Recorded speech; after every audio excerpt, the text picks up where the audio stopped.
नमस्कार दोस्तों, स्वागत है आपका हमारी एपीएस क्लासेस में। चैनल पर अगर आप नए हैं तो चैनल को सब्सक्राइब, शेयर, कमेंट, लाइक करना ना भूलें। साथ ही एक घंटी का निशान आएगा, उससे अवश्य दबाएं जिससे कि हमारी अगली वीडियो सबसे पहले आप तक पहुंचे। चलिए दोस्तों, आगे बढ़ते हैं। आज हम पढ़ेंगे अर्थ के आधार पर संबंध बोधक अव्यय भेद। हम पार्ट 1 में पढ़ चुके हैं। आज हम पार्ट 2 पढ़ेंगे। इसमें हम व्युत्पत्ति के आधार पर और अर्थ के आधार पर पढ़ेंगे। सबसे पहले हम अर्थ के आधार पर पढ़ते हैं। आइए देखते हैं अर्थ के आधार पर संबंध बोधक के कितने भेद हैं। देखिए, अर्थ के आधार पर संबंध बोधक के भेद हैं आपके 13। ठीक है, सबसे पहला भेद है कालवाचक। आइए इसे देख लेते हैं, आखिर ये क्या है। कालवाचक जिन अव्यय शब्दों से समय का बोध हो, ठीक है, काय का हो, समय का बोध हो, उन्हें कालवाचक संबंध बोधक अव्यय कहते हैं। ठीक है, देखिए जैसे इनमें इस तरह के शब्द आते हैं, के आगे, के पीछे, पूर्व, पहले इत्यादि। ठीक है, उदाहरण से समझ लेते हैं। बारिश आने से पहले घर चलो। ठीक है, तो इसमें बारिश आने से पहले जो है ये आपका संबंध बोधक है। ठीक है दोस्तों, क्योंकि ये समय का बोध करा रहा है।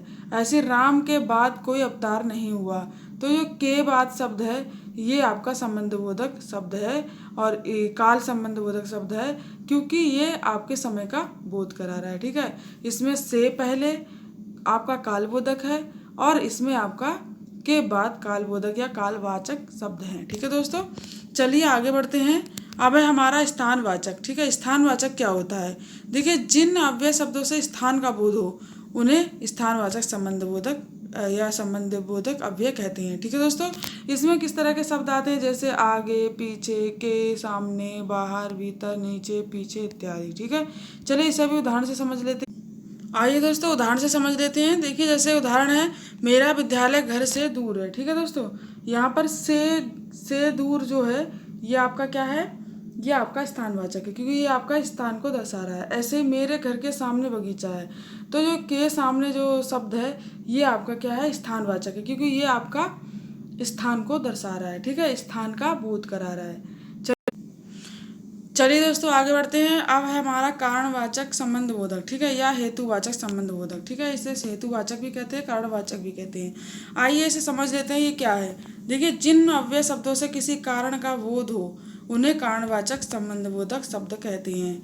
इनमें कुछ इस तरह के शब्द आते हैं, जैसे के कारण, के हेतु, के वास्ते, के मारे, के लिए, की खातिर इत्यादि। ठीक है, आइए इसे उदाहरण से समझ लेते हैं। जैसे उदाहरण है हमारा, एक वाक्य दिया है कि सीता रीता की खातिर चली गई, तो ये की खातिर जो शब्द है ये क्या है हमारा, ये है हमारा कारणवाचक या हेतुवाचक। ऐसे ही रावण अपनी दुष्टता के कारण मारा गया, तो के मारा है, जो के कारण जो शब्द है आपका, के कारण शब्द जो आपका है वो है आपका हेतुवाचक या कारणवाचक। ठीक है, चलिए आगे बढ़ते हैं। अब है हमारा सादृश्यवाचक। ठीक है, देखिए, सादृश्यवाचक क्या होता है, जिन अव्यय शब्दों से समानता का बोध हो। ठीक है, जिन अव्यय शब्दों से क्या होता है, समानता का बोध होता है, वहाँ पे आपका सादृश्यवाचक शब्द होते हैं। जैसे कि के समान, इसमें कुछ इस तरह के शब्द आते हैं, जैसे आपका के समान हो गए। ठीक है,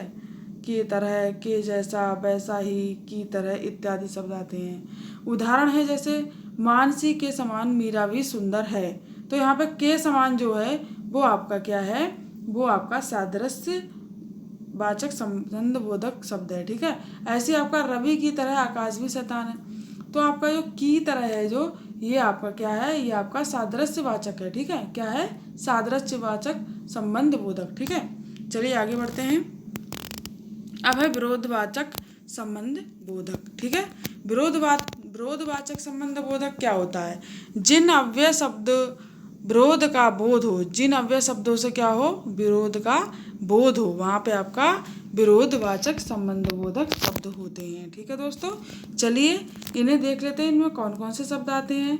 इनमें आपके विरुद्ध, विपरीत, उल्टे, खिलाफ आदि शब्द आते हैं। ठीक है, जैसे उदाहरण है, राम श्याम के विपरीत बोलता है, तो के विपरीत जो है वो आपका क्या है, विरोधवाचक संबंध बोधक शब्द है। ठीक है दोस्तों, ऐसे ही भारत ने चीन के विरुद्ध लड़ाई लड़ी, तो के विरुद्ध जो है वो आपका। चलिए दोस्तों, आगे बढ़ते हैं। अब है हमारा दिशावाचक संबंध बोधक। ठीक है, दिशावाचक क्या होता है, देखिए, जिन अव्यय शब्दों से किसी दिशा का बोध हो वहाँ दिशावाचक होता है। ठीक है, दिशावाचक संबंध बोधक अव्यय होते हैं। इसे उदाहरण से समझ लेते हैं। घर के आगे बगीचा है, ठीक है। तो घर के आगे जो शब्द आया है हमारा, के आगे, ये दिशा का बोध करा रहा है, ठीक है। तो यहाँ पर क्या है, यहाँ आपका दिशा बोधक होगा। ऐसे ही वह आसमान की ओर देख रहा था, तो की ओर क्या है, ये भी दिशा का ज्ञान करा रहा है, दिशा का बोध करा रहा है। तो यहाँ पर भी आपकी दिशा बोधक संबंध बोधक शब्द होंगे। चलिए दोस्तों आगे बढ़ते हैं। अब है साधन वाचक संबंध बोधक, ठीक है। साधन वाचक संबंध बोधक क्या होता है, जिन अव्यय शब्दों से किसी साधन का बोध होता है उन्हें साधन वाचक संबंध बोधक अव्यय कहते हैं, ठीक है। इसमें कुछ इस तरह के शब्द आते हैं जैसे के द्वारा, के खातिर, के कारण, के मारे, के हेतु, के जरिए, के सहारे, के हाथ। आइए दोस्तों उदाहरण से समझते हैं। राम ने बाण के द्वारा रावण को मारा। तो साधन क्या है, साधन है बाण, ठीक है। तो बाण के द्वारा शब्द जो आया है, तो के द्वारा साधन है, तो यहाँ पर क्या है, साधन का वाचक शब्द, ठीक है। वह मित्र के सहारे ही पास हो सकता है, तो के सहारे जो है वो आपका साधन वाचक शब्द है, ठीक है दोस्तों। चलिए दोस्तों आगे बढ़ते हैं। अब है तुलनावाचक। तुलनावाचक शब्द क्या होते हैं, जिन अव्यय शब्दों में तुलना का बोध हो, ठीक है, वहाँ पे आपके तुलनावाचक शब्द होते हैं। जैसे कि अपेक्षा, वानिवस्त, सामने आदि, ठीक है। तो जैसे आपका उदाहरण है, सोहन मोहन की अपेक्षा होशियार है, ठीक है। तो की अपेक्षा जो शब्द आया है वो आपका क्या है, तुलनावाचक, ठीक है। ऐसे राम के सामने श्याम कुछ नहीं है, तो के सामने जो है वो आपका तुलनावाचक है, क्योंकि इसमें राम की तुलना श्याम से की गई है, इसमें मोहन की तुलना सोहन से की गई है, ठीक है दोस्तों। चलिए आगे बढ़ते हैं। अब है हमारा विषयवाचक, ठीक है। जिन अव्यय शब्दों में विषय का बोध हो वहाँ पे आपका विषयवाचक होता है, जैसे लेखे, वावत, भरोसे, निस्वत आदि, ठीक है। तो आपका उदाहरण है, मैं श्याम के भरोसे बैठा रहा। तो के भरोसे शब्द जो है वो आपका विषयवाचक है, ठीक है। क्या है, विषयवाचक। ऐसे ही है आपका व्यतिरेक वाचक, ठीक है। क्या है, व्यतिरेक वाचक। तो व्यतिरेक वाचक क्या होता है, जिन अव्यय शब्दों में व्यतिरेक का बोध हो वहाँ पे आपका व्यतिरेक वाचक शब्द होते हैं, जैसे बिना, अलावा, सिवा, अतिरिक्त इत्यादि। उदाहरण है, मेरे पास उस किताब के अतिरिक्त कोई दूसरी किताब नहीं है, ठीक है। तो इसमें अतिरिक्त जो शब्द है वो आपका क्या है, वो आपका है व्यतिरेक।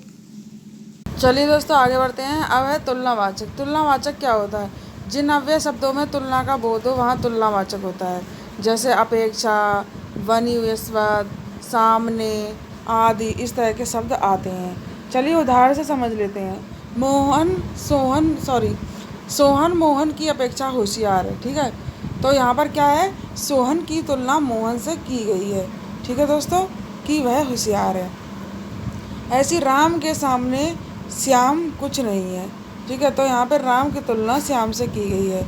और यहाँ पर क्या है, यहाँ की अपेक्षा और यहाँ पर के सामने, ये शब्द आपके क्या कहलाएंगे, तुलनावाचक शब्द कहलाएंगे, ठीक है। तो चलिए दोस्तों आगे बढ़ते हैं।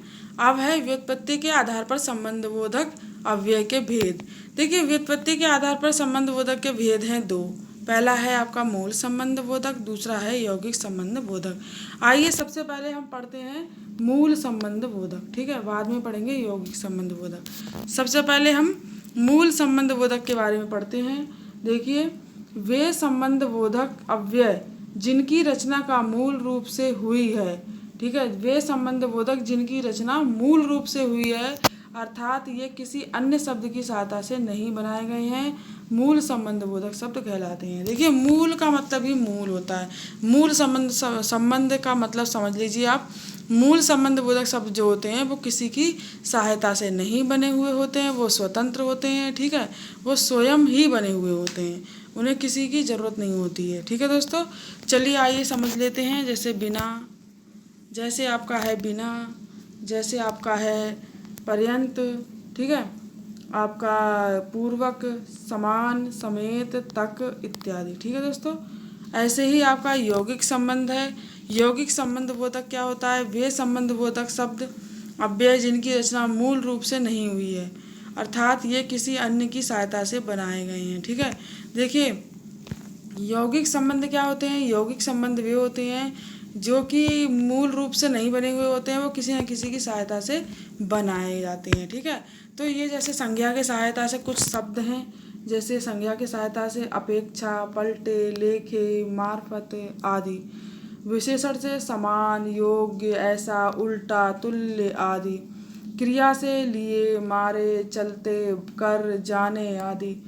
ठीक है, क्रिया विशेषण से पीछे, परे, पास आदि। ठीक है दोस्तों, इस तरह से आपके शब्द यौगिक बनते हैं संबंध बोधक में। ठीक है दोस्तों, तो हमारे संबंध बोधक का टॉपिक यहीं समाप्त होता है दोस्तों। कल मिलेंगे अगले टॉपिक के साथ। नमस्कार।